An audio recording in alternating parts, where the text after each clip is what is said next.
A week from today, fall camp officially gets underway. So what is the biggest question Utah needs to answer? That's what we're discussing, and the state of the present and future of every offensive position on Utah's roster. That's all coming up on today's Locked On Utes.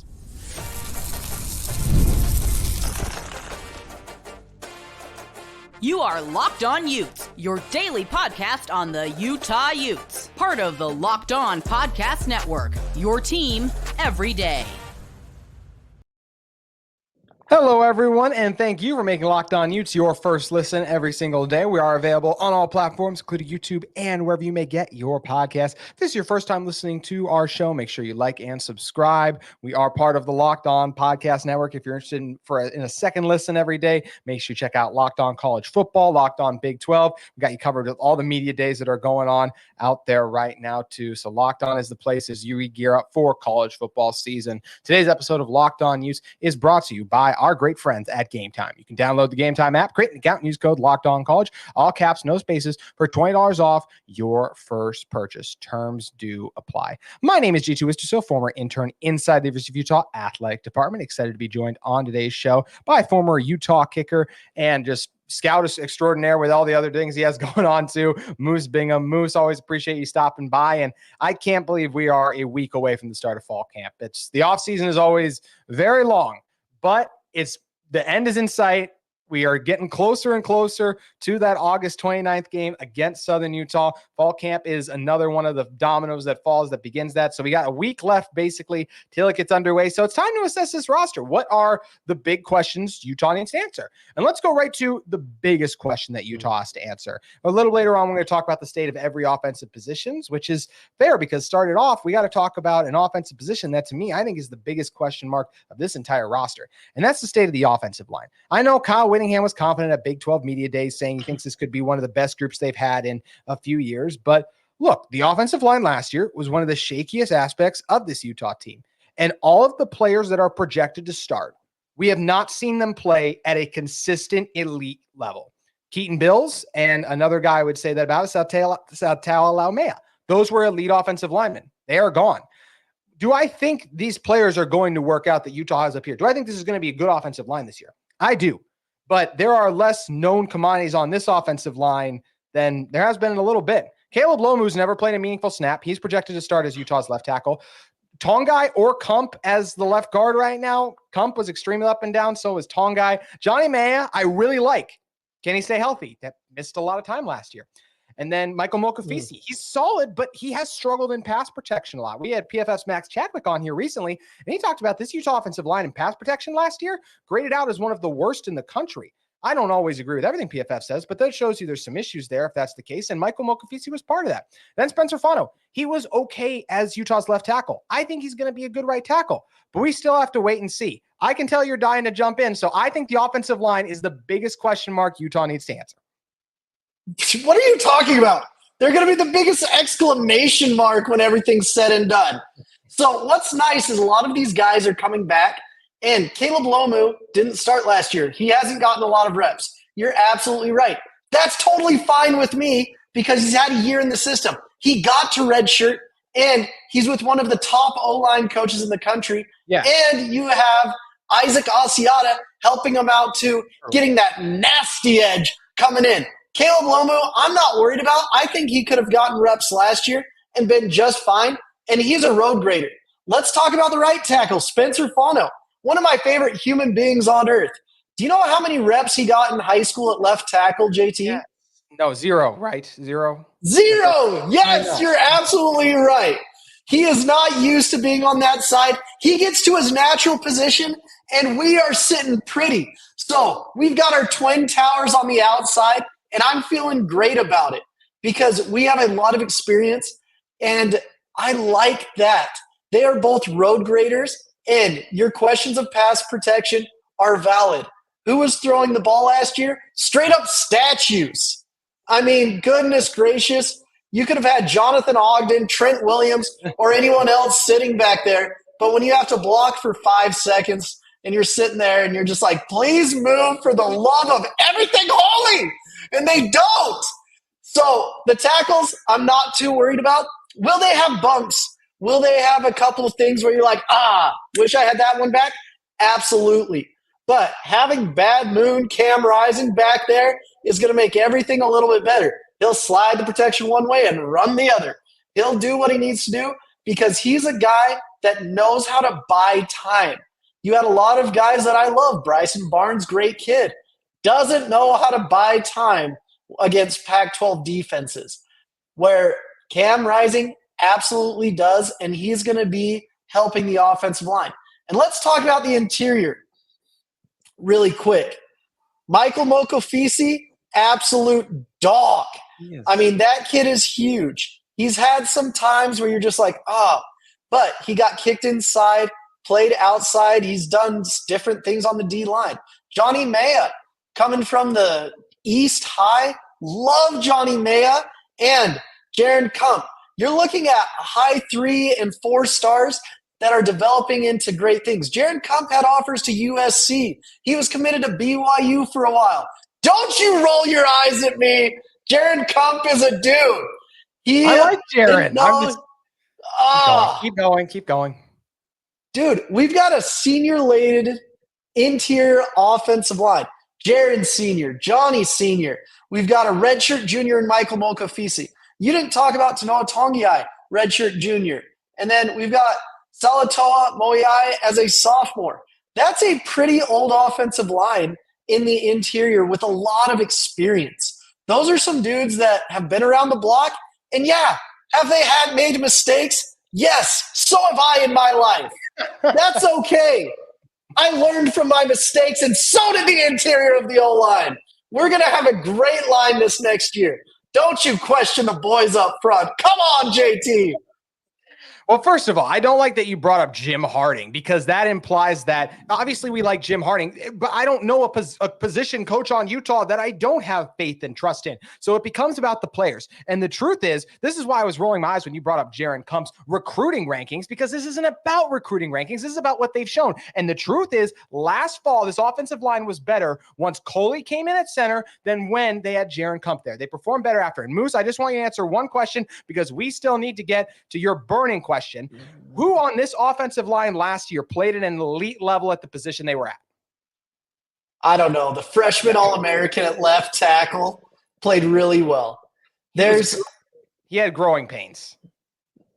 All-American is all I heard. I didn't hear anything else after that. Of course he had growing pains. You had a younger offensive line last year. This offensive line is going to be elite. And here's my question. What sharpens iron?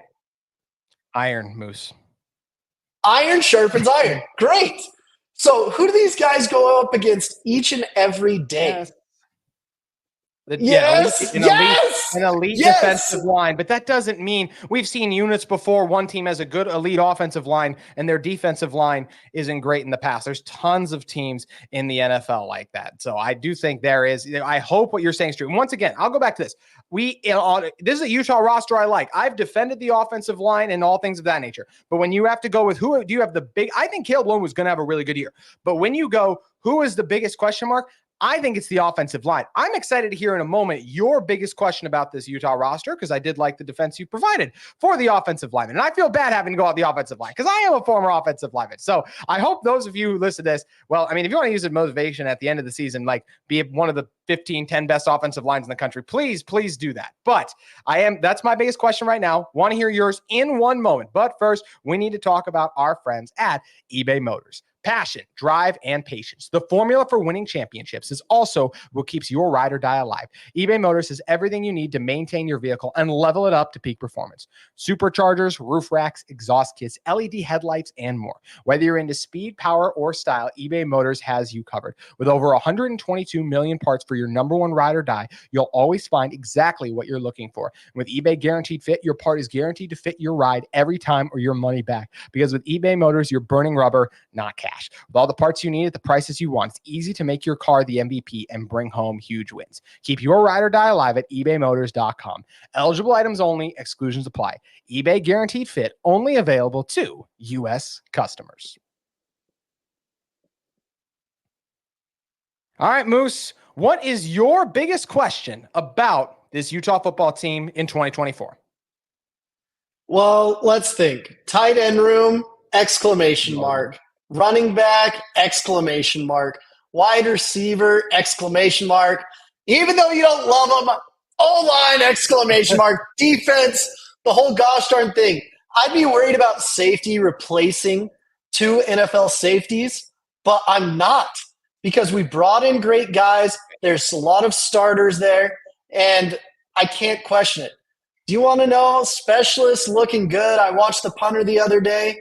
He's a dog. Bill Meester's a dog. He's a dog. Here's the hard thing. The only position I have a question on, and it's not due to talent, it's not due to ability, it's due to injury, and that's the quarterback room. Cam, if he's healthy, we're rolling. And then even behind him, Isaac Wilson.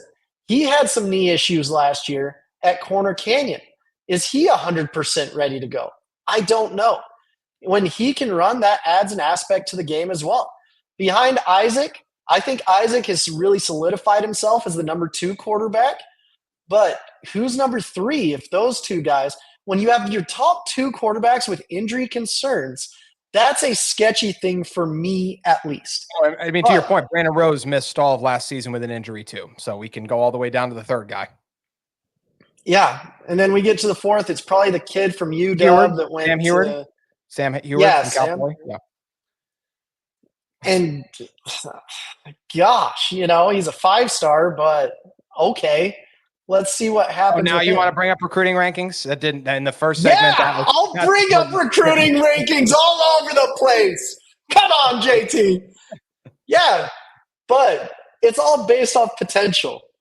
And so has he reached his potential yet? No, but could he? I don't know. Hopefully. But here's the thing. That's the only room where I don't have like an exclamation mark. It's just a question mark due to injury. It's probably going to be the most productive room on the team when everything's said and done. But injuries are a scary thing and a reality when it comes to college football. I mean, when I was playing NCAA the other day, my quarterback got injured, and I didn't know what to do. I was in shambles. Did you put yourself in there? Did you create a player, put yourself in? Oh, heck yeah. 6'5", 220. Got the swagger of a champion, visor, back pad. Let's go. Yeah. It's very just like you, right? Just like you? 100%. Yeah, I know. Oh, but you make a lot of great points with this Utah roster. And once again, I do think this offensive line is going to have a good year. Just, I think they have the least proven commodities. And the reason I was staring at you when you originally started to talk about the safeties was you brought up how you feel so good about the offensive line, in part Jim Harding. But yet you almost mentioned the safeties when the guy who's the head coach in waiting for this team coaches the safeties to go along with Sharif Shaw. So that's why I had to look at you that way. Well, what do you want to say? Whoa. I didn't mention the safeties. I know, but you almost did. That's why I was looking at you like that. You got me fired up today. You got me fired up. This is why I like having you on the podcast. But continuing on with this discussion, I think you're right. If Cam's health is probably is the biggest question. It's just everything we've heard is that he's healthy, but it's been a weird injury prone because it's like he plays pretty much all in the regular season. He missed the Washington State game a couple years ago, and that was it. But he has sustained some injuries. He obviously hasn't played a long time because of the major injuries. So he is injury prone. You have to say that about Cam Rising. So that's where it becomes interesting. Brant Keith, he's missed a lot of time too. So I think injuries can definitely apply for the biggest question on this team. And it makes sense that you and I have talked a lot about offense so far because that's now what I want to focus on. You see, Moose, I feel like a lot of time people overreact to missing out on a particular recruit. So what I want to do is I want to examine the state of each offensive position for Utah and talk about how we feel about the present and future of it. And let's start with those quarterbacks. Like you said, injuries are a legit concern, but I think Cam Rising is going to have a really good year. And if Cam Rising were to get hurt, the fact that Utah has Cam Rising, Brandon Rose, Sam Heward, and Isaac Wilson, all guys who can go, and there's even other ones they could. Luke Batari in the most emergency situation, that was a rare and outlier what Utah went through last year. This is a really good quarterback room to me. I think Cam's going to play all the games. If Cam got hurt, I think you have good backups in place when you look at the other backups across the Big 12. And if we rope in the future, Isaac Wilson, I think he's got a chance to be a special quarterback, and I know how high you are on Wyatt Becker. So those two guys alone give me a lot of confidence in this Utah quarterback room's present and future. Yeah, I absolutely agree. I mean, the competition between Isaac Wilson and Wyatt Becker is going to be electric. And then knowing Scally and Witt, they may bring in a transfer portal quarterback as well. And I anticipate them to. And I anticipate this quarterback room to thin by the end of the season. And I think it's going to be a three-headed beast. But next season, any one of those three, I'd be excited. The unknown, Wyatt Becker, and Isaac Wilson. Because Isaac, if he plays less than 4 games this year, it'll count as a redshirt, and then you have 4 years of Isaac Wilson. Becker, he'll be here in the spring. You'll have 4 years of him, and then they'll probably bring in a talented senior or something like that to come in for a 1 year to see if he can compete, or if we have the former 5-star Hurd comes in and shows what he can do. So I love the future of this room. I love the present of this room. I don't trust in the lower extremities of this room as of this moment right now. I think that's absolutely fair with the injury history that we covered at our biggest concerns. But yeah, quarterback room, and it feels like it's as strong as it's been in a long time. Running back room, maybe a little different. We both didn't name running back as a question. Could have been in terms of, I don't know who the guy is, but I don't think you need to have a guy. I like what Mekhi Bernard has done for this team the past few seasons. I think his experience is big. Anthony Woods is coming off a 1,000-yard season at Idaho. Jalen Glover's been a reliable third back for this team for a few years now and feels like this could be the year where maybe he takes off and becomes the second back or whatever. So that's the present. And we're still waiting on those running backs from the 2023 class to get their chance. Mike Mitchell, Dejon Stanley, John Randall, all of them elite high recruits that have just been stuck behind talented players. It's not like they're not talented enough. They redshirted last year. They're eager to play this year. Even if they don't, I think more opportunities are going to open up. Does this room have a Zach Moss? Maybe not. Maybe one of the young guys grows into that, but I think they have a lot of quality starting collegiate football backs. Yeah, they've got a ton of talent. This is one of the only positions that doesn't have someone committed to them. I know Utah went after Jordan Davidson pretty hard. Yeah. You've got some other guys that are still not committed, like Alakin Deer from Mississippi, Michael Turner from Richland, Texas, Shakai Mills-Knight out of Tennessee, the Bransford kid out of Georgia, Tamir. There's a lot of kids that you could still go after, but you kind of got to take a step back and look at this room and be like, okay, how many of these guys are seniors? You've got Micah Bernard, that's a redshirt senior, but everyone else is a young gun. And what we can do at Utah is it's a plug-and-play position. I felt like for a time I could have gone in and ran for 1,000 yards because they're just so consistent and good and behind an incredible offensive line, JT. Yes, they are. They are. By the way, would you rush for 1,000 yards, or we talk about your my player in EA Sports that you made 6'5" and all of that? My player's getting the Heisman, bro. Yeah, there you go. I feel pretty confident because Utah is based on the run. That's their identity. That's what they do. And so with that, I'm like, okay, we've got great running backs and great tight ends. I feel confident, and I really like the transfer that just came in Anthony Woods. I think he's incredibly underrated. And I love kids that come from JUCO and FCS because they're not used to the dining hall experience, the first-class flights. They had to fight and grind to get every single second of playing time and every single second of luxury that they were afforded. And then coming to Utah, it's just a blessing for them to be able to indulge in the amazingness that is Utah and the facilities they have. They are nice facilities and getting an upgrade too. I think they announced that they were upgrading the field house not too long ago too. So I'm excited to see with the improvements and some of the things that come along there. Speaking of improvements, this wide receiver room, it's looking really good. And I know we said that in the past, but they haven't always had 1,000-yard receiver in it. That's Dorian Singer. Damian Alford, who it feels like we don't talk about enough, 600 yards at Syracuse. Kyle Whittingham name dropped him last week. I think that means something. Money Parks is a guy who, if Cam had played last year, I think would have had a big year. Munir McClain's had a lot of fun moments. Micah Pittman came here to reunite with Cam Rising. Didn't get a chance to showcase his talents last year, but I think is going to have a big year. Those are the present. The future. Tayshawn Lyons, former 4-star. David Washington, Zipper, Williams, maybe Jerome Miles.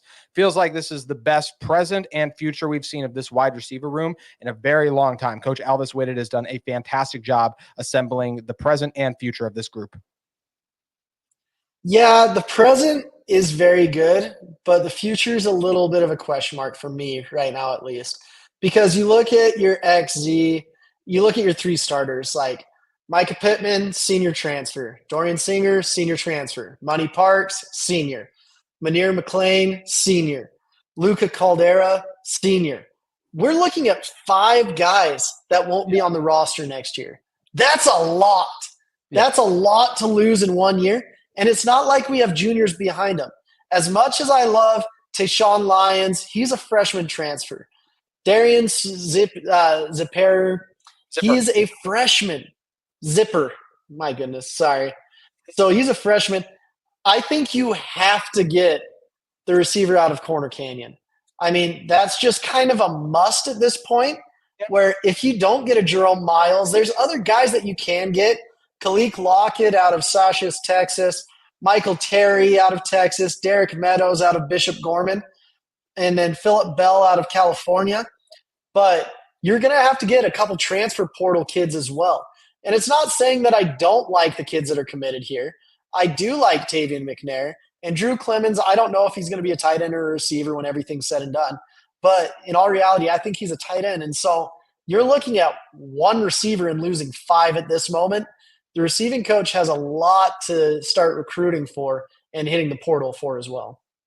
Yeah, I feel like they're in a good spot, but I understand what you're saying about after this year, the amount of guys and the talent you can lose, and if those guys don't pan out, how it works. So that will be, especially if they don't land Miles, that does change the equation. So be interesting to see there. I think we're going to agree on the state of the tight end position. I mean, I think this is the best tight end room in I think it's the best tight end room in college football. Brant Kuithe, 600-yard seasons the last time he was healthy, and before he got hurt in 2022, looked like he was going to have a monster campaign. You get a guy like Miki Sugataraga, who's growing as the blocking tight end, probably the weakest link of that room just because he was a former defensive lineman, so still learning some of the intricacies there. But Landon King is such a tough mismatch with his speed and size, and Carson Ryan is an absolute monster too.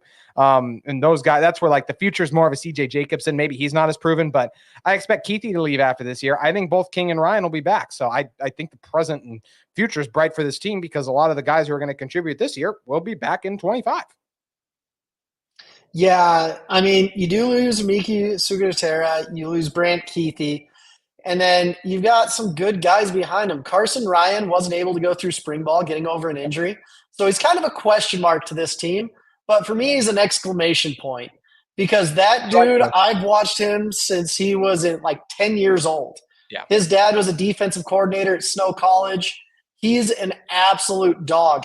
And then we know what we're getting out of Landon King. He is a dude. But I love that we've been able to get transfers. I love that we've been able to develop guys in here because a lot of people from all over the country, they want to be in Utah's tight end room. They love Freddie Whittingham. And there's nothing not to love here. That dude's an absolute stud. So it's going to be interesting to see how this room develops, what goes on with it. But I think you need to land another top tight end. It could be – there's a lot of options out there. But I think we got to get at least – We're going to agree for the first time today? Hey, if they can land Brock, that's a game changer. Yes. And, I mean, Brock Harris is a legit dude, but he's a 26. I know. So he's not even a 25. So looking at the 25 class, there's some guys that we'd have to go after that it's just like, who are we going to go after? What are we going to do? And who's going to fit the system? And what I love about Freddie is he finds diamonds in the rough and he knows exactly what he's going after. It's not like the guys that he's had before are 5-star recruits. He's gotten like 2 stars, a transfer from San Diego. He's gotten guys that you're just like, okay, I see you. I see you, bro. Yeah, it's been fun to see this group develop and grow and be one of the best groups in the country, the tight end room. Now, this next group is the last one on the offense. We already had some fun talking about them a little bit. The offensive line. And I actually feel good about the present and future of this offensive line. I'm sure that will get an eyebrow raise out of my my co-host on this one. But the truth is this. I think this group is going to be successful. There's no doubt in my mind, though, as what I said earlier, they have the biggest question marks around them because of their lack of production. But especially, I feel good about the present. I feel great about the future. Because when you talk about Spencer Fano, Isaiah Garcia, and Caleb Lomu for sure having 2 years together, unless Fano goes off after the next year and goes to the NFL, I feel like that this is going to be a really strong offensive line. I think they'll take a good step in the right direction this year. I think they'll be a good group. I think next year in 25, I think they have a chance to be great because of those 4-star talents starting to hit their prime and gel together. I think so too, but here's the problem. The tackles I feel very confident in. The interior of future of the offensive line is a little scary. I mean, we're losing a lot after this year. Falcon Kamatelu is a senior, so that's a tackle that gets replaced by Isaac Garcia. But you're losing Alex Harrison. You're losing Jaron Kump. You're losing Johnny Maea. And then who knows if Moko Fisi comes back or declares after his amazing year this year. So that's losing almost the whole interior of the line. Same with Tanoa Tongiai. So you may be sitting there with only Saloteo Moiai sitting there as a sophomore and is like, hey, I'm the only returner here. And you have to make sure that you bring in a lot of guys from high school and a lot of guys from the transfer portal.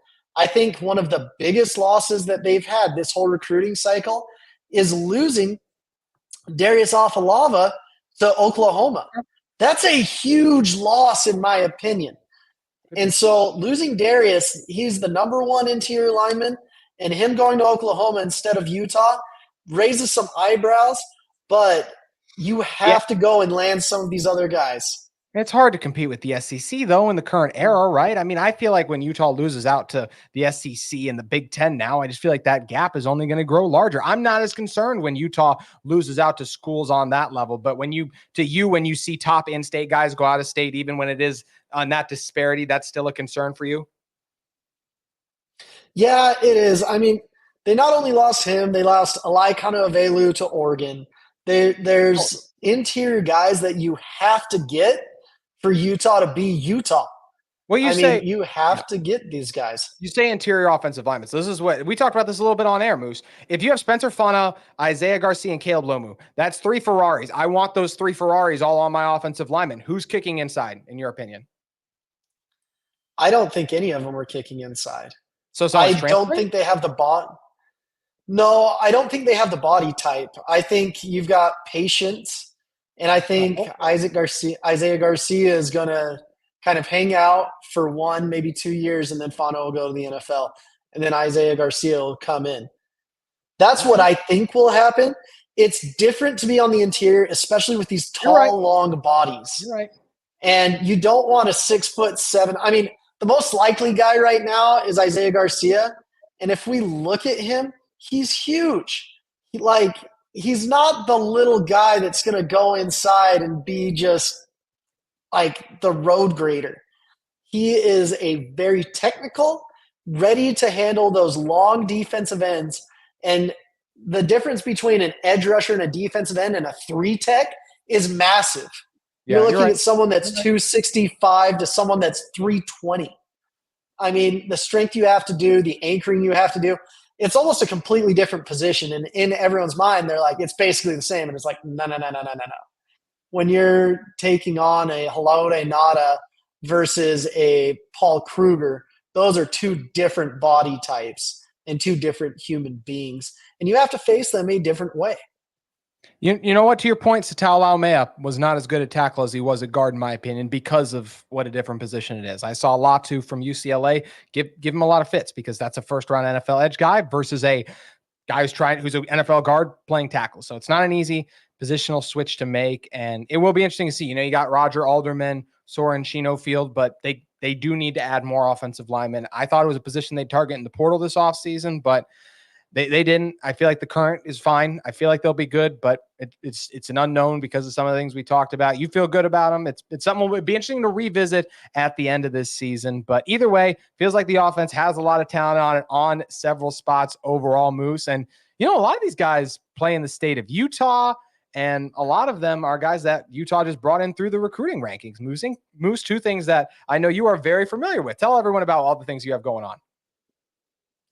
Yeah, so I actually rated the offensive line, super fun group. This week I'm going over defensive line, edge rushers, interior, the whole thing, the whole kit and caboodle. I've been under the weather, so I haven't released an episode for about a week and a half, but that's okay. But yeah, just trying to help people with the recruiting process through recruiting for parents.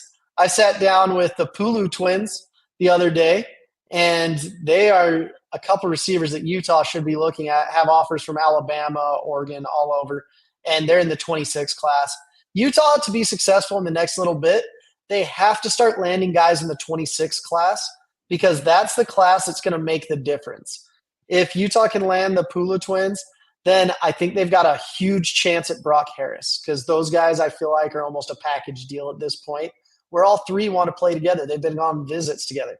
I think the more Utah can do in the 26 class, maybe get an Ami Mawala, maybe get a Bot Muitolo, get all of these guys, Helam and Kasuga. And if you can make it a hometown thing for the 26 class, I think that Utah has the opportunity to be on the road to a national championship if they can secure the borders for that 26 class. Now, that is something we can definitely agree on as we wrap this one up, Moose. You're the best. Always appreciate you stopping by, my man. Thank you. No problem. Have a great one, brother. You as well, my friend. That's going to do it for today's edition of Locked On Utes. But like we said, we're a week away from fall camp, so we got a ton of fun content, including what we did today with the offense, doing that tomorrow with the defense. So make sure you come back for tomorrow's Locked On Utes.